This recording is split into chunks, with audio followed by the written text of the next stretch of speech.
I want to thank everybody for coming out here tonight. I know it was kind of a cold afternoon, and I know there may be a chance it's going to rain, and so I know that it took a certain amount of effort on your part to be out here, and I thank you for that. As I stand here before you, I feel honored. I feel honored because I see friends, I see colleagues, and I see many, many people that I've worked with over the years. I want to mention some of the people that are here with me today. My lovely wife, Blanca, is here to my right. And she's my high school sweetheart, and we've known each other since I was 17, and I won't say how old she was, okay? But she's still a young lady, and I always appreciate the help and the support that she's given me over the years. We've raised 3 children, very successful children. Victor, who lives in San Francisco, who is a very successful businessman. I have a daughter who has a master's in English, teaches at Canutillo High School, and I have a son who's also here in El Paso, teaches at La Fe, and he is a graphic artist. Now, the reason I mention this, of all of you that know me, is because my roots are in this community. I went to high school here.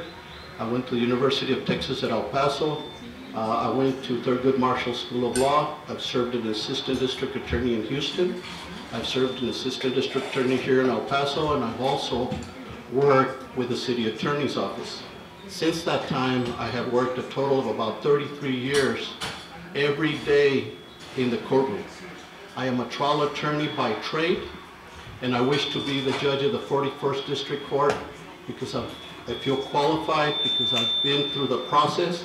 I know what the process is about. I've done over 500 jury trials. I've done numerous cases, both civil and criminal, and I've practiced in the state of Colorado. Now, you ask yourselves, what do we want in a judge? Well, what you want a judge who is, and I thank for telling you all that I am in fact a humble person, because I am humbled by the fact that my job as an attorney was to represent the people, the little man in our community who needed assistance, who I was there to aid him in the courts as they needed help. Now, as I stand before you, I want you to know that my purpose is to be an effective judge. I intend to give time and effort to the office because I know that that's what you expect from a public servant. I am not a career government worker. I've had a practice. I've paid employees, and I know what it's like to maintain a business. And so I ask for your support.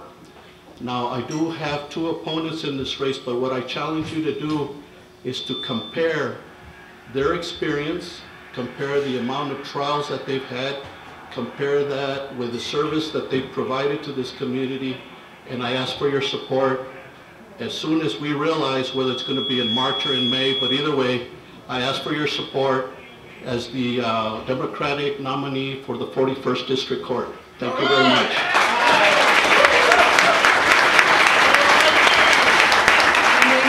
Caballero, and I'm running for Criminal District Court number 1. It is an open bench. That was Manny Barrasa's seat. Manny, of course, could not serve out his term. There is no incumbent. All of you here know my work.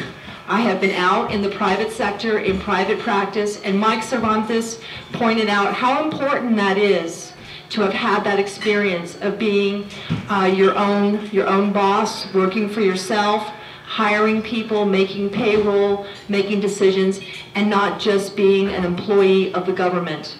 I had my experience at the district attorney's office. I went in, I got 3 years, lots of trial experience, but the idea was that I'd go, I'd learn how to do my job, and then I'd get out and be my own woman, which is what I did.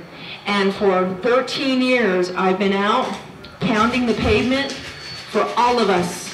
I have taken up many causes for the people of this community at my own expense, on my own time and my own dime, and I was proud to do it. I have been a fearless advocate in the courtroom for my clients. Being a judge is a different role. You're not an advocate anymore when you're a judge. You're supposed to be a fair arbiter of the law. But one thing that remains the same in being a judge is you need courage. Courage and independence to do what is right. And you know I have those qualities. I have proven it to you. I have earned your vote.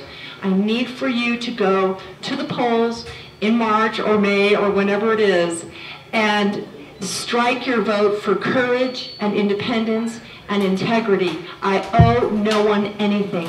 My base is you, and it has always been you. So please remember Teresa Caballero, and my nickname is TC, on the ballot, and vote for courage. Thank you. Thank you, Teresa, for those encouraging words. I believe Ms. Navarrete wants an opportunity to rebut. I'm running for the 8th Court of Appeals. The bench is open. The person in there was not elected to the bench. He was appointed by Governor Perry. And there are at least 2 of us, maybe up to 4, running in the Democratic primary. I'm one of those, and I'm running with some judicial experience, some prosecutorial experience, some civil experience, and I would ask for your support in March or in May. Does anybody have the latest on when that vote is going to be? I thought they were having a hearing today. Okay, but anyways, Mike, thank you very much for the opportunity. Thank you. Thank you, Judge. Now, that concludes all the speakers. That'll conclude this afternoon's meeting, rally, whatever you want to call it. But again, I thank you all because I consider you family and friends. And I ask for your support come the primary for the Democratic Party. Thank you.